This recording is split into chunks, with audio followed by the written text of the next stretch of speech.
자, 반갑습니다, 여러분. 제가 먼저 여러분들 수상을 축하드립니다. 이 자작자동차 경주대회에서 상 받는 게 쉽지가 않습니다. 그죠? 그런데 여러분들 정말 그 대회를 위해서 직접 부품을 설계하고 깎고 만들고 또 그걸로 끝나는 게 아니라 현장에서 또 레이싱을 뛰고 또 레이싱 지원을 하고 그런 과정을 거쳐서 여러분들 상을 받으신 거기 때문에 이 각 팀원들이 정말 유기적인 협동 체제가 아니면은 상 받기 어려운 겁니다. 그래서 그런 부분에 있어서 여러분들 참 대단한 일을 했다라고 생각을 합니다. 그리고 어쨌든 오늘 상 받으시는 거 미리 좀 축하드리겠습니다.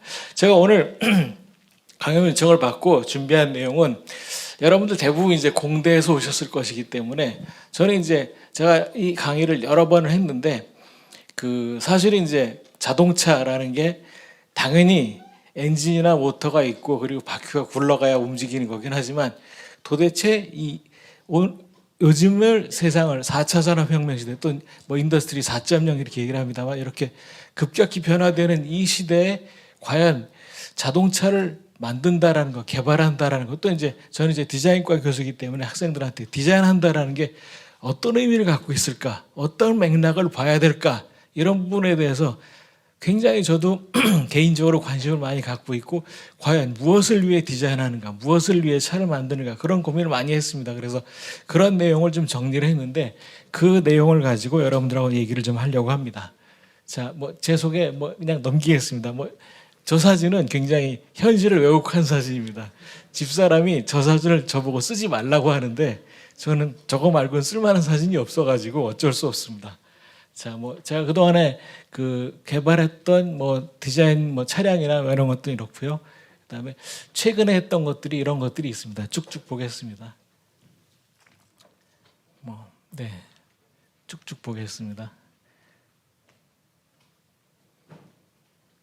이 앰뷸런스는 최근에 사건 때문에 이건 되게 오래된 모델입니다. 굉장히 많이 나오죠. 그래서 제가 볼 때마다 이게 기분이 좋은 건지 나쁜 건지 앰뷸런스 많이 나오면 별로 좋은 게 아니지 않습니까? 자, 이런 것들을 했었습니다. 그리고 저는 이제 자동차나 모빌리티 디자인에 관한 전공 서적을 좀 몇 권 썼습니다. 자, 이렇게 끝나고요. 자, 드디어 이제 오늘 여러분들께 말씀드릴 게 4차 산업혁명의 디자인 미학의 변화 방향, 그다음 미래 모빌리티 디자인 방향 이렇게 두 가지 말씀드리겠습니다.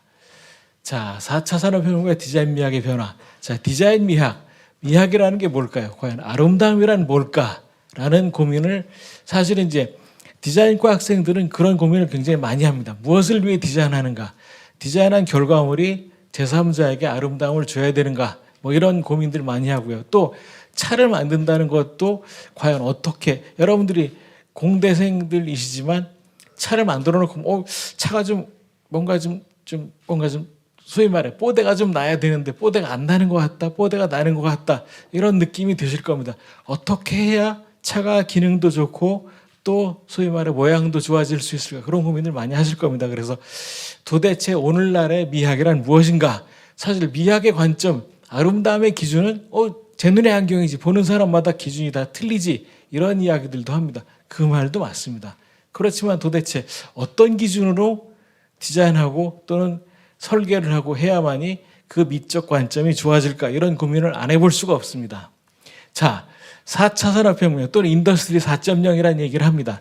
요즘 너무나 많이 들어서 이제 별로 새롭지도 않습니다. 자, 왜 4차 산업혁명이죠? 왜 4차입니까? 1차는 뭐였죠? 여러분? 혹시 아시는 분 계세요? 1차 혁명이 뭐였습니까? 여기 써 있긴 하죠. 자, 1차 혁명, 농경의 시작. 세계사 역사로 보면은 인류가 농경을 시작한 것이 첫 번째 혁명이었다 이런 얘기를 합니다. 자, 농경의 역설이라는 게 있습니다. 예를 들어 수렵 채집을 하던 인류가 농사를 짓기 시작하면서 풍요로워졌다 이런 얘기를 하는데 사실은 그렇지 않다고 합니다. 수렵 채집을 하던 시대에는 일 안 하고 하루 종일 놀다가 과일 따먹거나 잠깐 한 30분 동물 사냥해서 먹으면 됐는데 농경을 시작하면서 봄에 씨앗을 뿌리고 여름에 밭을 갈고 또는 김을 메고 가을에 수확을 해야만이 겨울에 식량을 얻을 수가 있게 되는 겁니다. 결국은 수렵 채집 시대는 일을 안 해도 됐었는데 농경을 시작하면서 인간이 땀 흘려 일해야만이 먹을 수 있게 됐다. 이런 농경의 역설이라는 말도 있습니다. 자, 어쨌든 인류 역사에서 농경의 시작이 1차 혁명이다라고 합니다. 그런데 그 제레드 다이아몬드라는 학자는 저걸 1차 혁명으로 보는데 제레미 리프킨은 아니다. 1차 혁명은 증기기관의 발명이다. 1766년도에 그게 1차 혁명이다라고 주장을 합니다. 자, 왜냐하면 자, 증기기관이 만들어지기 전까지 인류는 동력을 어디서 얻었습니까? 풍차를 하거나 또는 물레방아, 물을 돌려서 물레방아를 얻거나 그랬습니다. 증기기관 이전까지는 동력을 얻을 방법이 없었습니다. 그런데 증기기관이 발명되고 나서부터 보일러의 크기의 용량에 따라서 동력을 마음대로 얻을 수 있게 됐고 입지 조건, 바람이 많이 부는 곳, 물이 있는 곳 전혀 상관없게 됐죠. 그러니까 공장을 아무데나 지을 수 있게 된 겁니다. 규모와 위치를 정할 수 있게 된 겁니다. 이거야말로 1차 혁명이다라고 제레미 리프킨이 주장을 합니다. 그런데 제르 다이아몬드 교수는 아니다. 그건 2차 혁명이다라고 주장을 합니다. 자, 그리고 제레미 리프킨은 2차 혁명이 1890년도에 전기동력 상용화를 꼽고 있습니다. 자, 여기도 지금 불이 켜져 있죠. 그리고 여러분들하고 저하고 만나는 이 방법도 파워포인트를 보는 것도 전기가 있기 때문에 보는 겁니다. 만약에 전기가 없다면 제 목소리 여러분들한테 말하려면 아주 크게 소리를 치거나 또는 깜깜하니까 촛불을 켜놓고 수십 개 켜놓고 파워포인트 없이 제 목소리로만 강의를 해야 될 겁니다. 굉장히 재미없어질 겁니다. 전기가 없다면 인류는 구석기 시대로 후퇴할지도 모릅니다. 자, 1890년은 미국에서 각 가정에 전기가 들어간 때입니다. 이때가 2차 혁명이다라고 제레미 리프킨은 주장을 합니다. 와, 맞는 말일 수도 있어요. 전기가 없다면, 만약에 이 방에 전기가 없다면 정말 구석기 시대로 돌아갈지도 모릅니다. 자, 그런데 3차 혁명에 대해서는 두 사람의 의견의 일치를 봅니다. 1995년도에 월드 와이드 웹이 등장하는 게 3차 혁명이다라고 얘기를 합니다. 자, 여러분들 95년 이후에 태어나신 분들이죠. 대부분 다. 그죠? 자, 여러분들은 태어났을 때 이미 전 세계 인터넷이 깔려 있었어요. 디지털 원주민입니다. 저는 1966년생입니다. 여러분들 66년, 우와, 그때도 사람이 태어났단 말이야. 뭐 그러실 수도 있는데 저는 제가 태어나고 약 30년 뒤에 인터넷이 깔려 있습니다. 자, 지금 여러분들 도서관에 가서 책 찾으실 때 어떻게 찾습니까? 도서관에 단말기에 가서 책 제목 정확히 몰라도 상관없어요. 그냥 입력하고 엔터 치면 비슷한 책 목록 쭉 나오죠. 그러면 어느 서가에 있다라는 거 그냥 가서 찾으면 됩니다. 자, 저는 대학교 8호 학번인데 85년도에 학교에 컴퓨터가 없었습니다. 도서관에 가서 책을 어떻게 찾았을까요? 책을 찾는 방법이 명함 크기만한 카드가 쭉 꽂혀 있는 서랍들이 수백 개가 있습니다. 가나다 순으로. 책 제목을 정확히 알아야 돼요. 예를 들어 총균쇠라는 책을 찾는다 그러면 치읓이라는 카드가 꽂혀 있는 서랍을 열어서 그 중에서 총균쇠라는 제목을 찾아서 카드를 뽑아야 됩니다. 그럼 그 카드에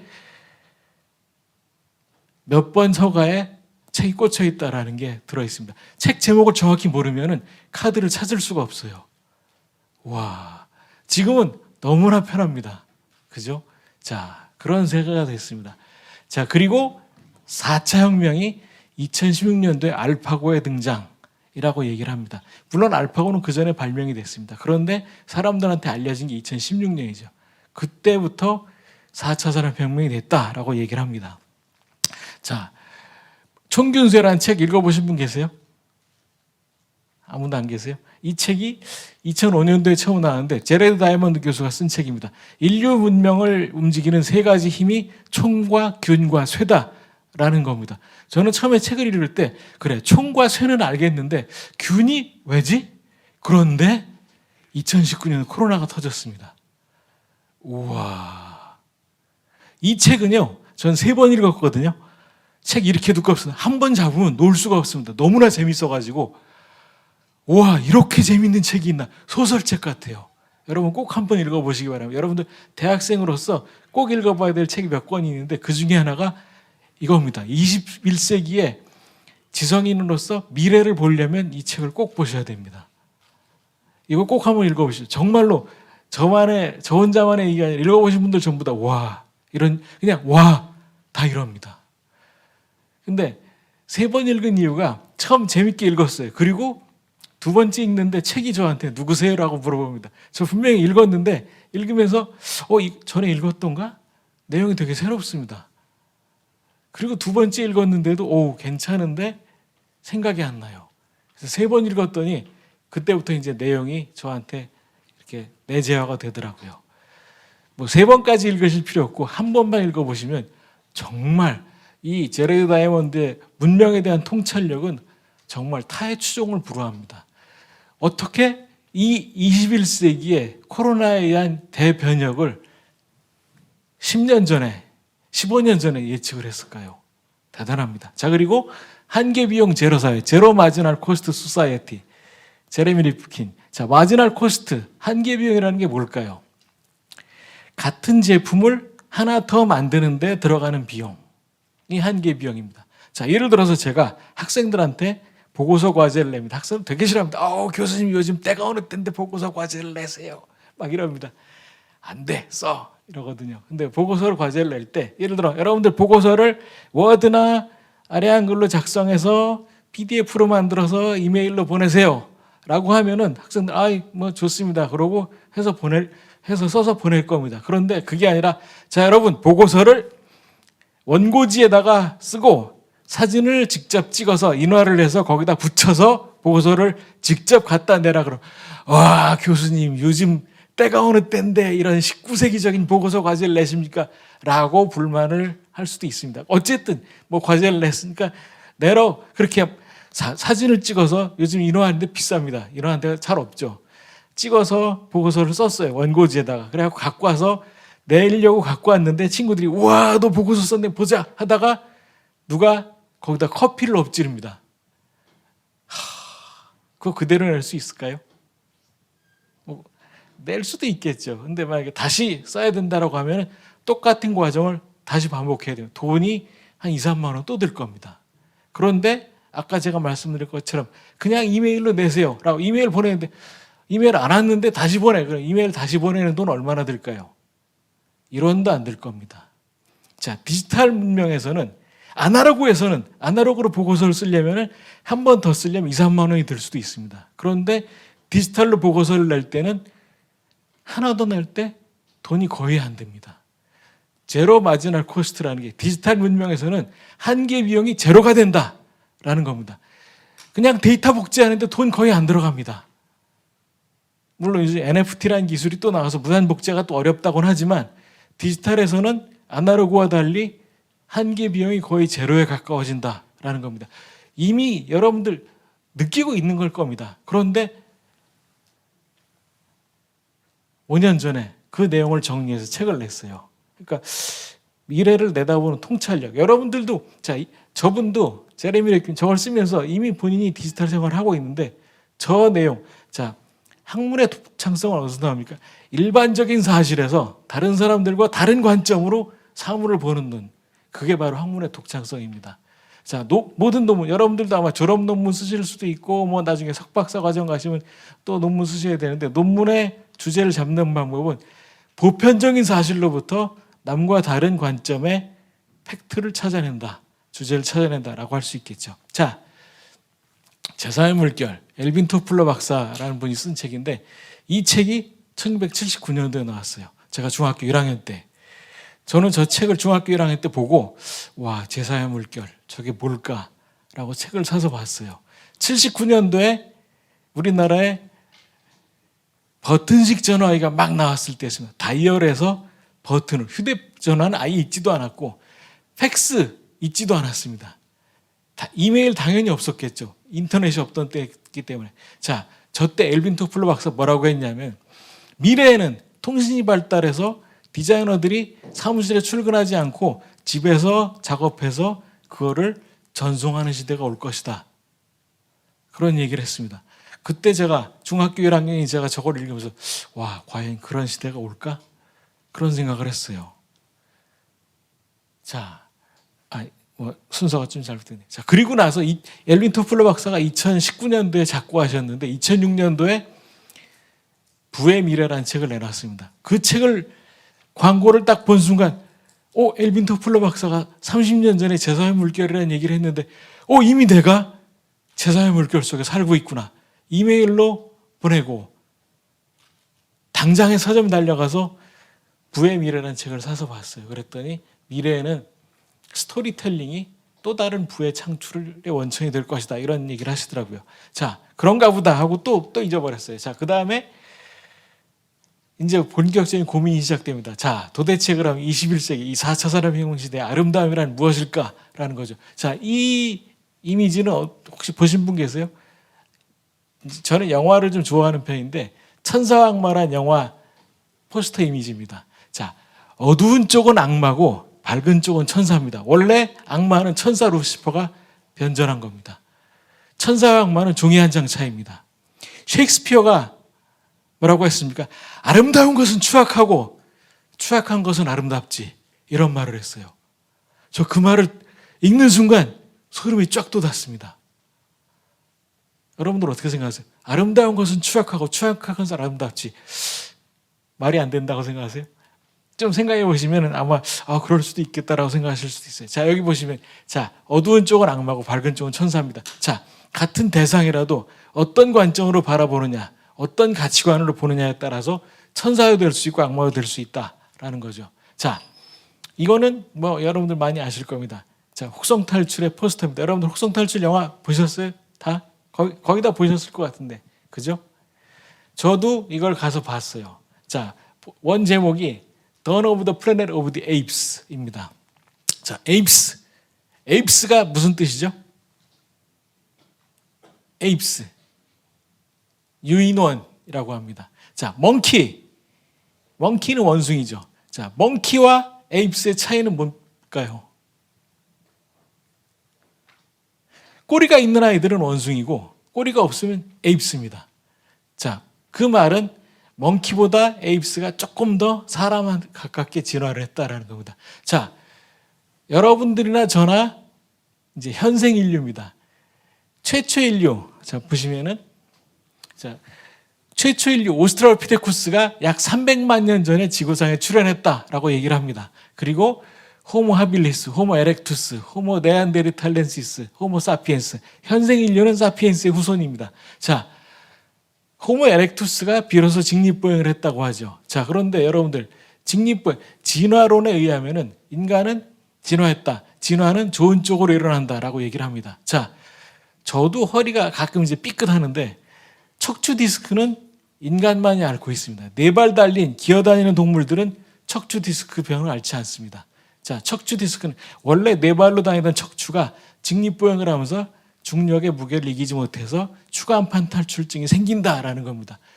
진화로는 유리한 쪽으로 일어나는 게 진화인데 직립보행을 하면서 디스크가 생겼습니다. 자, 개나 고양이, 호랑이, 사자 디스크 절대 앓지 않습니다. 자, 인간만이 직립보행을 하면서 디스크를 앓게 됐습니다. 자, 20만 년 전 호모사피엔스의 후손인 우리가, 제가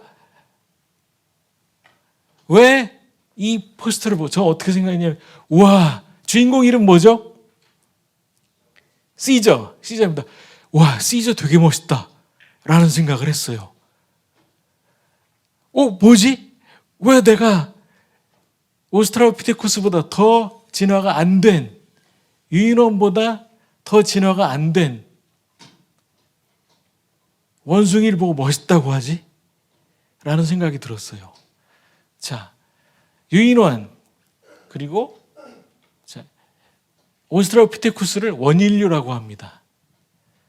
원인류. 자, 우리나라 말은 뒤어오는 말이 임자입니다. 유인원, 무슨 뜻일까요? 인간과 유사한 원숭이. 원인류는 원숭이 인류. 자, 오스트랄로피테쿠스와 유인원은 비슷하게 생겼습니다. 그런데 하나는 원숭이고 하나는 인간입니다. 완전히 다릅니다. 자, 그런데 어쨌든 저 오스트랄로피테쿠스보다 진화가 덜 된 시저를 보고 내가 멋있다라고 느끼는 건 도대체 내 미적 관점이 잘못된 걸까? 라는 생각이 들었습니다. 그리고 드는 생각이, 자, 진화론은 뭡니까? 선형적 미학입니다. 리니어하다라는 거죠. 자, 오스트랄로피테쿠스로부터 진화돼서 현생 인류 사피엔스까지 선형적인 방법으로 리니어하게 진화를 했기 때문에 현생 인류가 가장 멋있고 진화되고 우수하고 오스트랄피테쿠스는 진화가 덜 되고 아름답지 못하다라는 것은 선형적인 관점입니다. 자, 리니어하다라는 거의 반대 개념은 뭘까요? 선형적이다의 반대는 동시적이다, 사이멀테니어스하다라고 얘기를 합니다.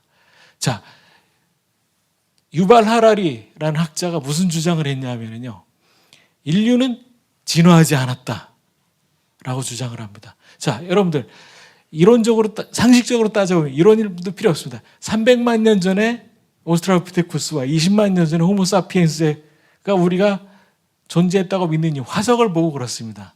자, 이론적으로 오스트랄피테쿠스의 화석이 가장 깊은 곳에서 발견돼야 되고 호모사피엔스의 화석이 가장 얕은 곳에서 발견돼야 되는데 모든 화석이 같은 지층에서 왕창 나옵니다.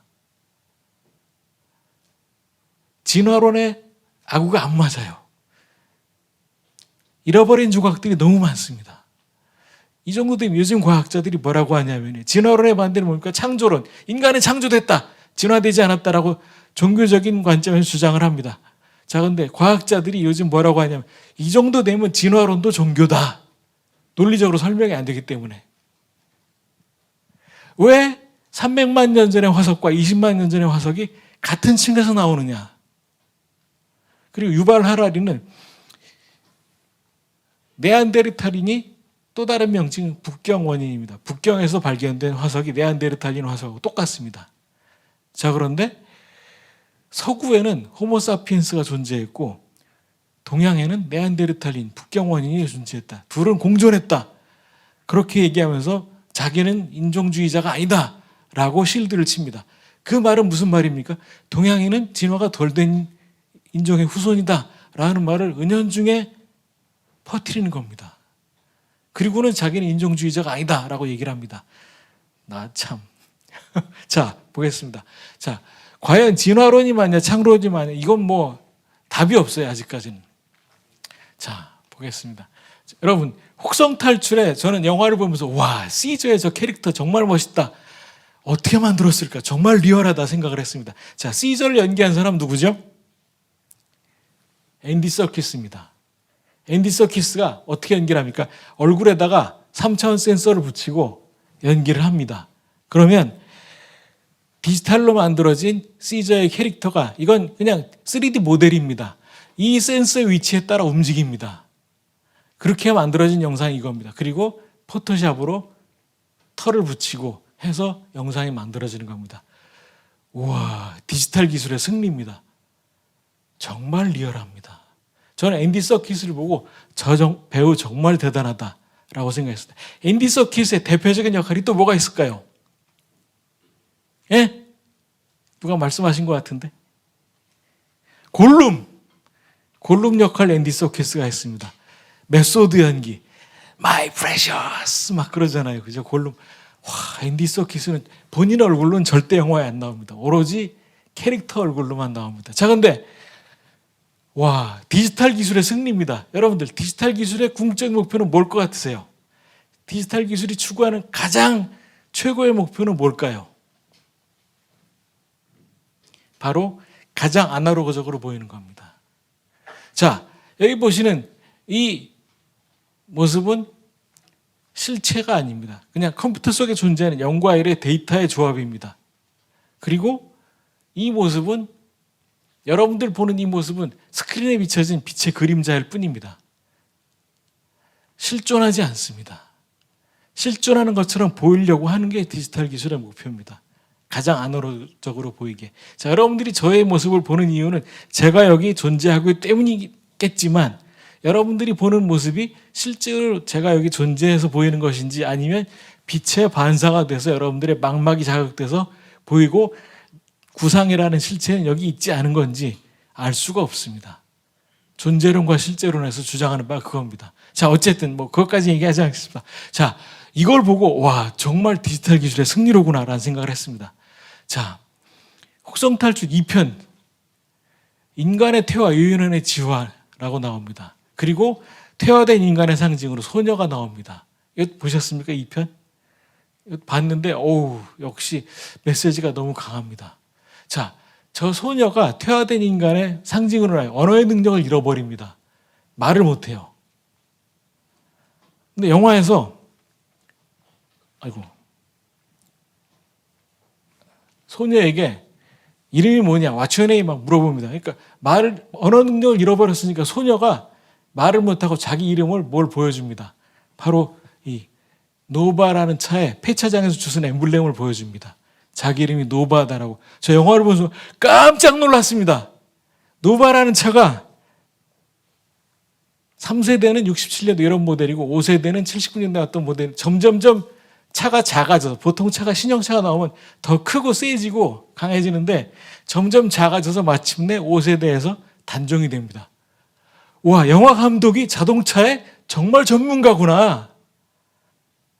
어떻게 저런, 비록 클리셰이긴 하지만 저런 스토리라인을 썼을까라는 생각을 했습니다. 이야, 정말 대단하다. 노바라는 말은 스페인어로 가지 않는다라는 뜻도 있다고 합니다. 이 차가 그래서 단종이 됐지 않았나 이런 얘기도 있긴 합니다. 자, 이건 뭡니까? 아바타. 곧 이제 아바타도 속편 나온다고 하죠. 와, 자, 저 아바타를 보면서 역시 디지털 기술의 승리로구나. 정말 디지털 기술이 아니면 만들 수가 없습니다. 저 영화는. 근데 영화를 보는데 굉장히 재밌게 보고 있는데 갑자기 스토리가 이상해지는 겁니다. 이거 이 스토리 어디서 들은 것 같은데? 어디서 읽은 것 같은데? 라는 생각이 들면서 떠오르는 영화가 또 하나 있었어요. 자, 이거는 제가 대학교 4학년 때 나왔던 영화인데 지옥의 묵시록이라는 영화입니다. 말론 브란도가 나오고 월남전에서 미군이 패방했잖아요. 그때 정신 이상을 일으킨 미군 병사가 베트콩을 보호하고 미군을 공격하는 내용을 다루고 있어요. 자, 근데 혹성탈출 2편에서도 그런 코드가 나옵니다. 그리고 또 다른 거는 이제 영화는 아닌데 제가 초등학교 때 봤던 만화책인데 제7기병대. 제7기병대는 뭡니까? 미국이 북미 대륙의 원주민들 아메리카 인디언을 정복할 때 가장 앞장서 싸웠던 부대가 제7기병대입니다. 지금의 제7기병대 후신이 제7함대죠. 미국 제7함대. 항공모함 5척으로 구성된 어마어마한 전단입니다. 자, 실제 역사 속 얘기를 보면 1870년 6월 25일 수족 미국 인디언 전사가 미국의 제7기병대를 선멸합니다. 자, 제7기병대는 총과 대포를 가지고 근대식 군대입니다. 아메리카 인디언은 창과 화살을 가진 원시적인 군대입니다. 그런데 첫 번째 교전에서 제7기병대가 전면합니다. 자, 여러분들 인디언 하면 뭐가 떠오르세요? 인디언 하면 아메리카 인디언이 떠오릅니다. 인디언의 원래 단어는 무슨 뜻이죠? 인도 사람입니다. 왜 그 사람들이 인도 사람이 됐죠? 콜럼버스가 여기 인도야 라고 먼저 선언을 해버렸기 때문에 그렇습니다. 자, 어쨌든 그리고 나서 어떤 일이 있었냐면요. 자, 제7기병대 첫 번째 교전으로 제7기병대 전멸합니다. 그리고 병사 하나가 부상당해서 낙오가 됩니다. 그런데 그 낙오된 병사를 수족 처녀가 구출해서 자기 마을로 데리고 가서 간호를 해줍니다. 그리고 두 청춘이 사랑을 합니다. 서로 동정심을 바탕이 돼서 사랑을 하는데 4년 동안 이 친구가 그 마을에 살면서 마을의 배치, 군대 구조, 병기 구조 이런 거 다 파악하고 그리고 1890년 12월 20일 제7기병대 인디언 대학살 미국 사우스 다코다주 운디디니 언덕에서 미국 제7기병대 수족 인디언을 무차별 학살했다. 이 사건 이후 인디언은 더 이상 백인에게 저항하지 못하고 정복되었다. 자, 자기를 사랑하는 아껴준 처녀를 배신하고 자기 부대를 가서 이끌고 와서 몰살시켜버린 겁니다. 이게 인디언 정복의 역사입니다. 그런데 아바타 내용을 보니까 디지털 옷을 입었을 뿐인데 딱 그 스토리인 겁니다. 그게 느껴지는 순간 영화 보기가 되게 불편하더라고요. 백인 중심의 세계관이구나 라는 생각이 들어서 좀 그랬어요. 근데 자, 이 장면은 아바타에서 이제 공격하는 장면. 이건 이제 그 지옥의 묵시록에서 미군이 월남전 베트남의 정글을 정복하는 장면인데 물론 화면은 다른데 굉장히 오버랩이 됩니다. 비슷하게. 자, 뭐 또 영화 얘기 계속합니다. 자, 타이타닉은 보셨습니까? 타이타닉 오래된 15년 전 영화입니다. 2007년도에 처음 발표됐기 때문에 굉장히 오래된 영화인데 TV에서 여러 번 했었고 뭐 이 장면은 너무나 많이 패러디가 됐죠. 개그맨들이. 자, 타이타닉 첫 장면이 이겁니다. 침몰한 타이타닉을 탐사하기 위해서 잠수정이 수중 탐사를 하는데 노란색 잠수정입니다. 여러분들 스킨스쿠버 장비가 노란색이 많습니다. 왜 그럴까요? 잠수정도 노란색이 많습니다. 왜 그럴까요? 그냥 예쁘라고? 자, 의사들 수술복 흰색입니까? 초록색입니까? 초록색. 왜 초록색이죠? 원래 흰색이었어요. 원래 흰색이었는데 수술할 때 배 열면 온통 시뻘겋습니다. 그걸 보다가 흰색 수술복을 보면 초록색 잔상이 남습니다. 그래서 눈의 피로가 빨리 오기 때문에 그걸 막기 위해서 초록색으로 바꾼 겁니다. 자, 보색 대비입니다. 보색 대비로 활용한 게 잠수정입니다. 자, 근데 이 장면을 보면서 이 똑같은 장면 어디서 봤는데라고 했어요. 자, 어비스란 영화가 저는 이건 되게 오래된 영화입니다. 근데 바닷속에 외계인이 살고 있다라는 영화인데 첫 장면이 저거였어요. 이 두 영화의 첫 장면이 똑같지? 라고 했는데 감독이 제임스 카메론입니다. 타이타닉 감독 누구죠? 제임스 카메론 감독입니다. 제임스 카메론 감독은 파란색을 너무나 좋아합니다. 온통 제임스 카메론 감독은 온통 시퍼렇습니다. 에일리언 제임스 카메론 감독 온통 시퍼렇습니다. 타이타닉 온통 시퍼렇고요. 어비스 보시다시피 온통 시퍼렇습니다. 자, 이 영화는 처음으로 3D를 썼습니다. 외계인이 인간 앞에 나타날 때 물이 얼굴 모양으로 되는 이 장면을 만들기 위해서 3D 프로그램으로 모델링을 했어요. 처음으로, 영화사상 처음으로. 자, 왜 안 넘어가죠?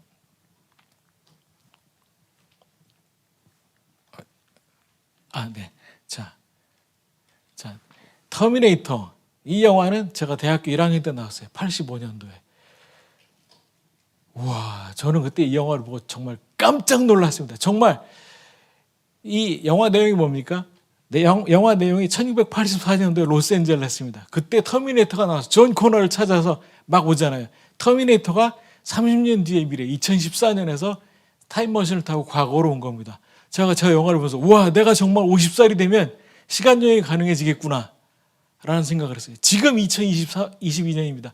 시간여행 가능합니까? 불가능합니다. 와, 터미네이터 감독 누굴까요?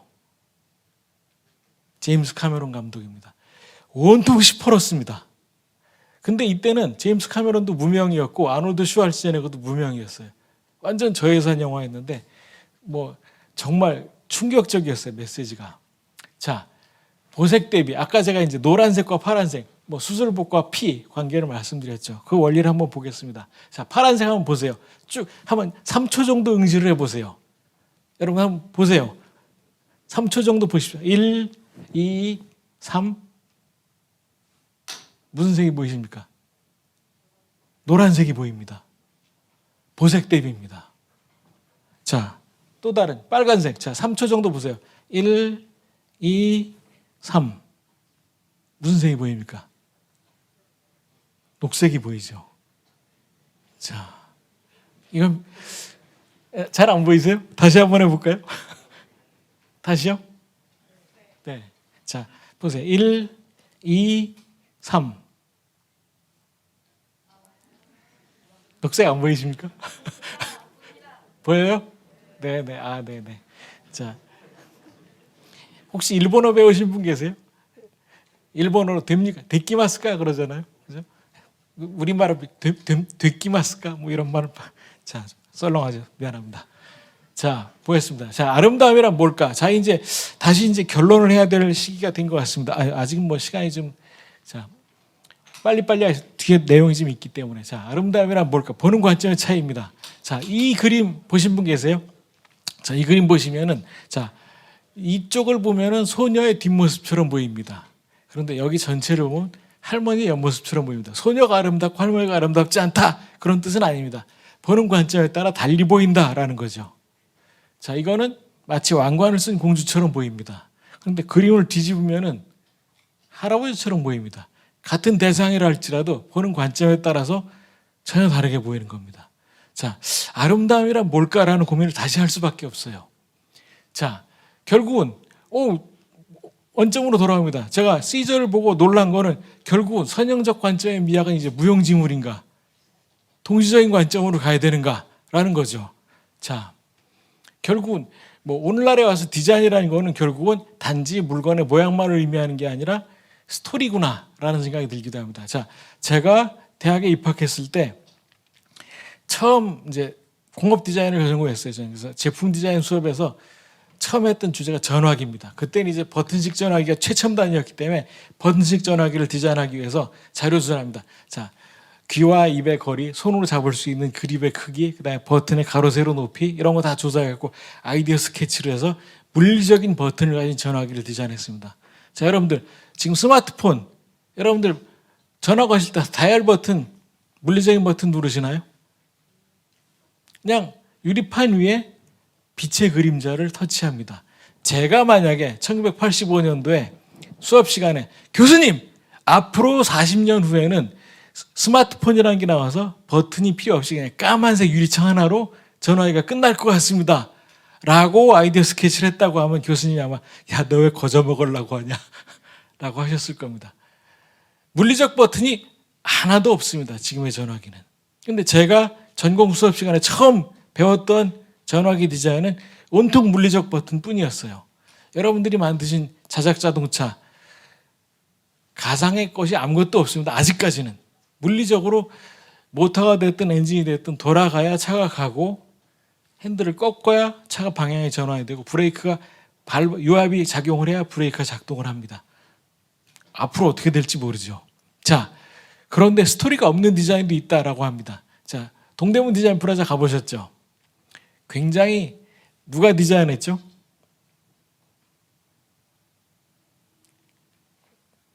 누가 디자인했을까요? 동대문 디자인 프라자. 한국 사람은 아닙니다. 이란의 여류 건축가 자하 하디드가 디자인했습니다.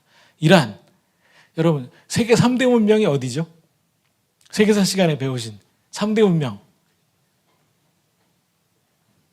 그 중에 하나가 메소포타미아 문명입니다. 뭐가 됐든지 간에. 자, 메소포타미아가 지금의 어디죠? 모르세요? 이란, 이라크 지역입니다.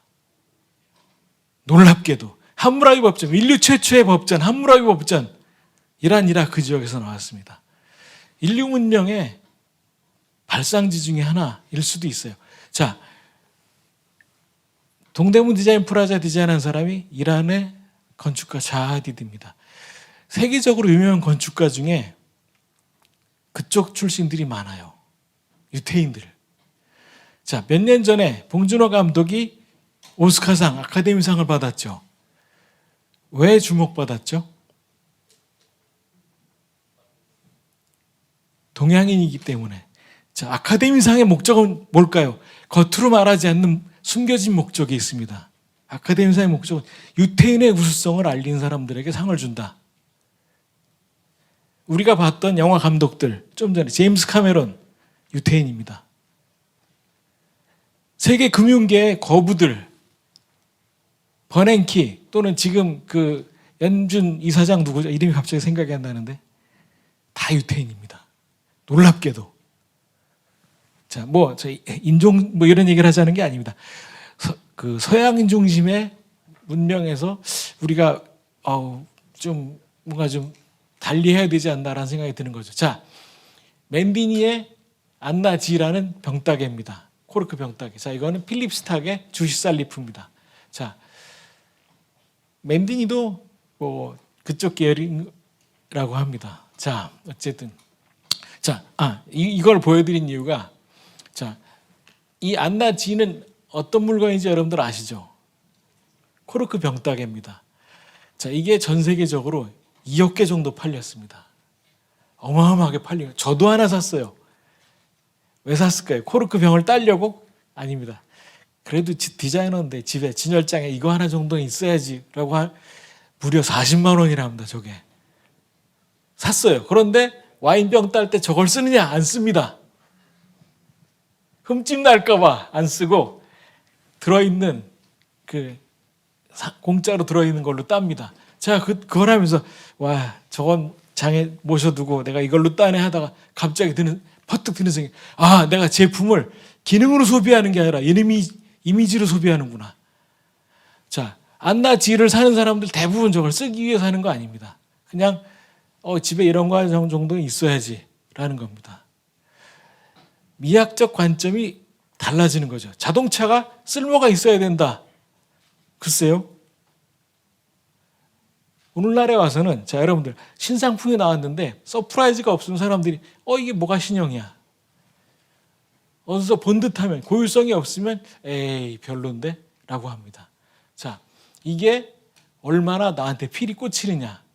이게 쓸모가 있냐 없냐 논리적이냐 이건 별로 중요하지 않습니다. 자 그리고 얼마나 이해할 수 있는 그것도 별로 중요하지 않아요. 요즘 광고 보면 저는 이해가 안 됩니다. TV 광고. 여러분들은 어떠세요? 재밌습니까? 전 어떤 광고는 도대체 뭘 광고하는 거지? 이해가 잘 안 돼요. 자, 그리고 독특하고 정교하고 아름다워야 됩니다. 이런 것들이 비중이 늘어나고 있다고 합니다. 자, 미래 모빌리티 방 빨리빨리 하겠습니다. 자, 이제 한 10분 정도 남았기 때문에 빨리빨리 하겠습니다. 이건 토마스 피케티가 21세기 자본에서 무슨 얘기를 했냐면요. 달력상의 날짜가 1999년 12월 31일에서 2000년 1월 1일로 21세기로 바뀌었지만 21세기가 당장 시작되지는 않는다. 그런데 15년에서 20년 정도 지난 다음부터 21세기 특성이 나타난다. 라고 얘기를 했습니다. 그리고 그 증거로 지난 20세기에 자본주의적인 변화가 나타난 증거들을 엄청나게 많이 제시했어요. 그래서 저도 찾아봤더니 헨리 포드가 자 여러분들이 만든 자작자동차는 대량 생산 제품이 아니죠. 헨리 포드는 여러분들이 알고 있기로 대량 생산의 창시자라고 알고 계실 겁니다. 어떤 분들은 벨트 컨베이어를 처음 써서 대량 생산했다라고 하는데 벨트 컨베이어는 헨리 포드가 처음부터 쓰질 않았어요. 자, 모델 T를 처음 개발한 게 1908년입니다. 그리고 모델 T의 대량 생산 시스템이 완성된 게 1915년부터 21년까지입니다. 딱 100년 전, 지금부터 100년 전에 대량 생산 시스템이 완성이 됐어요. 자, 헨리 포드가 대량 생산을 만든 핵심적인 개념은 자동차를 여러분들 자작차 만드실 때 어떠셨어요? 도면대로 파이프 깎고 용접하고 한 대 만드는데 짧게는 일주일, 길게는 3, 4개월 정도 걸렸을 겁니다. 그 당시에도 그랬어요. 자동차 한 대 만드는데 6개월, 짧게는 4개월 이렇게 걸렸어요. 차 한 대 가격이 요즘 돈으로 6억 정도 갔었어요. 서민들이 탈 수가 없었습니다. 귀족과 부자들만 탔었어요. 그 당시에는 자동차가 처음 나왔을 때는 귀족과 부자들만 차를 타고 다녔고 서민들은 말을 타고 다녔어요. 지금 어떻습니까? 말을 타는 사람들은 아주 부자거나 아주 전문 스포츠를 즐기는 사람들입니다. 기술의 전환기입니다. 자, 아까 제가 1890년대 미국의 각 가정에 전기가 들어갔다고 했죠. 그때도 부잣집들은 전구를 켰고 가난한 집은 촛불을 켰어요. 지금은 촛불을 켜는 건 아주 고급 레스토랑, 아주 특별한 날만 촛불을 켭니다. 기술 전환기입니다. 완전히 바뀌었죠. 자, 헨리 포드가 포드 T형을 대량 생산시킨 핵심적인 개념은 부품을 깎아서 만드는 게 아니라 이미 규격화된 만들어진 부품을 단지 조립하는 걸로 바꾼 겁니다.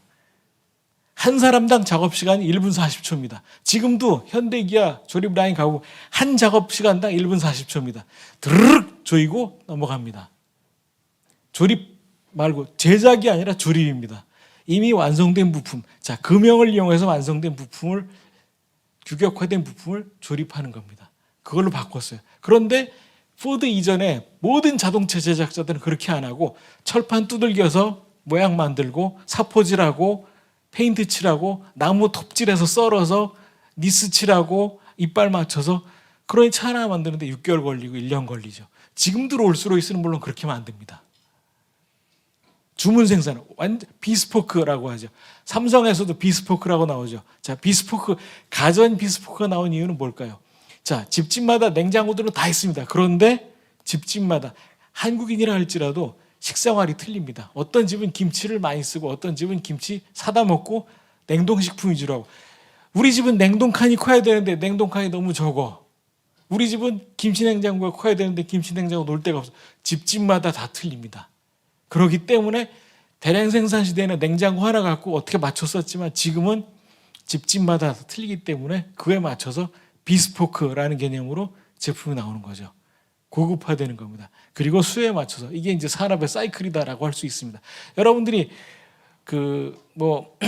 새로운 개념의 설계를 하거나 무슨 프로젝트를 할 때 어떤 것이 새로운 걸까라고 생각하시기 전에 세상이 어떻게 변화될까, 사람들의 수요가 어떻게 변화될까를 보시면 좀 달라질 수 있을 겁니다. 자, 헨리 포드가 대량생산을 완성한 게 딱 100년 전입니다. 지금부터 100년 전.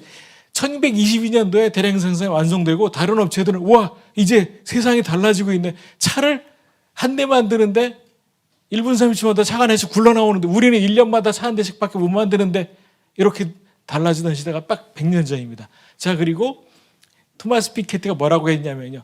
15년에서 20년이 지나고 그 세기의 특성이 나타나고 40년이 지나면 특이점이 온다라고 했습니다. 100년 전에 1940년에 무슨 일이 났을까요? 1939년 2차 대전이 일어났습니다. 2차 대전 이전에는 유럽 중심의 세계였는데 2차 대전이 일어나고 미국 중심의 세계로 바뀝니다. 자, 21세기 2040년에 무슨 일이 일어날지 모르겠어요. 전쟁일지 아닐지 모르겠는데 전쟁은 아닐 거라고 생각합니다. 그런데 디지털 기술에 의해서 엄청난 변화가 또 나타날 겁니다. 자, 빨리빨리 보겠습니다. 자, 그래서 공유경제, 이건 뭐 여러분들 너무나 많이 들어보신 얘기이기 때문에 일단 간단히 넘어가겠습니다. 로렌스 레스기 2008년도에 공유경제라는 걸 처음 주장했죠. 그리고 지금에 와서는 자, 이건 보시면 여기 세 대의 오토바이가 있습니다. 하나는 할리 데이비슨 팻보이, 하나는 스프링필드 인디안 모터사이클, 하나는 르노 트위지입니다. 자, 여러분들 세 개 중에 하나라도 보신 분 계세요? 르노 트위지 보셨어요? 못 봤어요? 그럼 어떤 거 보셨어요? 하나, 네? 네? 아, 르노 트위지요? 아, 네. 르노 트위지 못 보셨다 그런 것 같아요. 자, 어쨌든 트위지는 4륜 바퀴 4개 달린 오토바이 같은 개념입니다. 그런데 제가 작년에 소카를 한 1시간 정도 쓴 적이 있었어요. 레일을 빌렸는데 차를 받고 보니까 너무 지저분한 겁니다. 저는 그래갖고 지저분한 건 자동차 지저분한 건 꼴을 못 봅니다. 저는 그래서 보통 세차하면 8시간 정도 하는데 근데 트위지 1시간 쓰려고 빌렸다가 세차를 1시간 했어요. 그리고 1시간 쓰고 벌금 내고 반납을 했는데 트위지는 공유를 하기 위해 만들어진 차가 아니죠. 소유를 하기 위해 만들어진 차. 그때 느낀 게 소유를 하려면 차가 디자인이 달라져야 되겠구나. 자, 르노 트위지는 공유를 위해 만들어진 차입니다. 물 한 번 부으면 세차가 끝납니다. 와, 그때 제가 느낀 게 공유와 소유는 디자인이 틀려야 되겠다. 이걸로 칼럼을 썼더니 댓글이 어떻게 달리냐면 공유와 소유가 사귀나요? 뭐 이런 댓글이 달리더라고요. 자, 여기 보시면 할리 데이비슨은 미국을 대표하는 그 바이크고 인디안 모터사이클은 자, 인도 거일까요? 이것도 미국 겁니다. 할리보다 더 오래됐어요. 그런데 가격은 할리가 한 5천만 원, 인디안이 한 6, 7천만 원 합니다. 와, 이걸 갖고 공유할 사람이 있을까요? 아무도 없습니다. 자, 공유를 하려면은 아주 미니멀하고 튼튼하고 규격화돼야 됩니다. 자, 구독 경제. 자, 공유에 의해서 구독으로 바뀌고 있습니다. 요즘 추세가. 자, 우리 인생도 시간이라는 정기 구독료를 내고 삶이라는 서비스를 영위하는 거다라고 얘기를 합니다. 시간은 한 번 가면 되돌아오지 않습니다. 자, 오늘 2022년 11월 4일 지금 이제 3시가 다 돼가고 있습니다. 이 시간은 여러분들 인생도 그렇고 제 인생도 그렇고 한 번밖에 없습니다. 가면 다시 오지 않습니다. 자, 우리가 인생을 서비스를 결국 인생이란 시간이란 구독료를 내고 서비스를 영위하는 거다라고 하면 결국 우리 모든 물건들이 자 이런 식으로 바뀔 거다라는 겁니다. 그래서 구독 경제 부상원이 모바일 시장의 발전이고 경제 저성장으로 한 소형 중시 소비, 밀레니얼 세대의 등장 뭐 이런 얘기를 합니다. 자, 쭉쭉 보겠습니다. 그래서 소유에서 이동으로 구독으로 뭐 이런 브랜드들이 있습니다. 제가 앞에 얘기를 너무 길게 늘어뜨려 갖고 죄송합니다. 자, 그리고 이제 모빌리티 이슈에서 자, 여러분들 잘 달리는 것도 중요한데 자율주행차에서 가장 요게 이제 중요한 내용인데 정말 중요한 건 멀미입니다. 차 안에서 운전하지 않는 사람들이 가장 크게 닥치게 될 문제가 바로 멀미입니다. 차멀미. 이 멀미를 해결하지 않으면 자율주행차는 아무도 탈 수 없다라는 겁니다. 자, 멀미는 왜 일어납니까? 시각적인 정보와 신체 정보가 불일치할 때 멀미가 일어납니다. 여러분들 버스 타면 졸기 시작합니다. 조는 것도 멀미의 초기 증상입니다. 저도 운전할 땐 절대 안 졸리는데 버스 탔다 하면 바로 졸립니다. 자, 그래서 멀미를 방지하기 위해서 벤츠나 이런 데서 굉장히 많이 연구를 했는데 결국은 등받이 각도를 38도 정도 눕혔을 때 가장 멀미가 안 일어나더라라는 연구가 나왔습니다. 자, 그리고 뭐 이게 실제 벤츠에서 연구했던 장면입니다. 그리고 이제 제규에서는 멀미 사이클이라는 걸 찾았어요. 그래서 이제 차에 타고 얼마나 시간이 지났더니 멀미가 나더라. 자, 그래서 뭐 멀미에 대해서 이제 아인슈타인 상대성 이론 갖고도 연구를 많이 합니다. 그리고 뭐 여러분들 인터스텔라 영화에서 상대성 이론에 대해서 나오는데 요거까지 설명하면 너무 길어지니까 요건 넘어가고, 자, 요것도 인터스텔라에 나왔던 거죠. 자, 뭐 요것도 넘어가겠습니다. 특수상대성 이론도 넘어가고, 미안합니다. 빨리빨리 넘어가서, 자, 결국 이제 그 일반 상대성 이론의 응용이 멀미에 관련된 건데, 자, 여기 보시면 우리나라 차 중에 릴렉스 시트라는 게 있습니다. 이게 뭐냐면은 인간이 무중력 상태가 되면은 차렷 자세가 되는 게 아니라 이완 자세가 되면 저런 자세가 됩니다. 이렇게 손발이 허공에 뜨고 발이 구부러지는 자세가 됩니다. 이 상태가 되면은 몸이 가장 편안하다고 합니다. 그러다 보니까 조수석에 이 릴렉스 시트 버튼을 누르면 이렇게 의자가 자세가 바뀝니다. 그럼 이 자리에 앉으면 잠이 스르륵 온다고 합니다. 근데 물론 이건 안전벨트 작동이 좀 어렵기 때문에 굉장히 위험하다고 하기 때문에 미국에 수출할 때는 이걸 넣을 수가 없어요. 국내에서만 이걸 팝니다. 근데 이제 이게 이제 그 중력과 멀미를 응용한 연구 중에 하나, 양산차에 적용된 겁니다. 그리고 이제 실제 의자에도 이렇게 그 이미 56년도에 라운지 체어가 나와서 이 릴렉스 시트가 나왔습니다. 그래서 이런 것들이 앞으로 이제 여러분들이 모빌리티가 차가 단지 잘 달리는 게 중요한 게 아니라 어떻게 어떤 경험을 만들어주느냐가 굉장히 중요할 것이다라는 얘기입니다. 결국 이제 사람들이 어떤 가치를 판단할 때 절대적인 답을 찾는 게 아니라 자기중심적으로 판단합니다. 이걸로 얘기하고 마무리하겠습니다. 저도 이제 자동차 디자인을 가르치다 보니까 친척분들 중에 차로 사실 분들이 구 교수 요새 무슨 차가 좋아? 이런 질문을 많이 하셨거든요. 과거에는. 그래서 무슨 차가 좋습니다. 아, 그렇구나. 요즘은 제가 무슨 차가 좋습니다. 오, 그래? 근데 난 마음에 안 들던데. 판단 기준이 팩트가 아니라 자기 자신으로 바뀌고 있습니다. 그래서 여러분들도 자, 객관적인 아름다움이 무엇이냐가 문제가 아니라 사람들이 뭐를 가장 선호할까, 뭐를 가장 필고쳐할까, 그게 굉장히 중요하다라는 겁니다. 자, 자동차들이 표정이 점점 강해졌습니다. 그러다 보니까 자, 90년대 벤츠는 굉장히 그 균형적이었죠. 근데 지금에 와서는 와, 화가 났습니다. 뭐 이 클리오 보시면 그냥 귀여운 아이 같았는데 지금은 화가 났습니다. 점점점 감성적이고 어필하는 걸로 디자인이 바뀌고 있다라는 겁니다. 자, 뭐 이런 책들도 한번 읽어보시면 도움이 될 겁니다. 자, 질문 있으시면 질문해 주십시오. 질문 없으시면 마치겠습니다. 고맙습니다.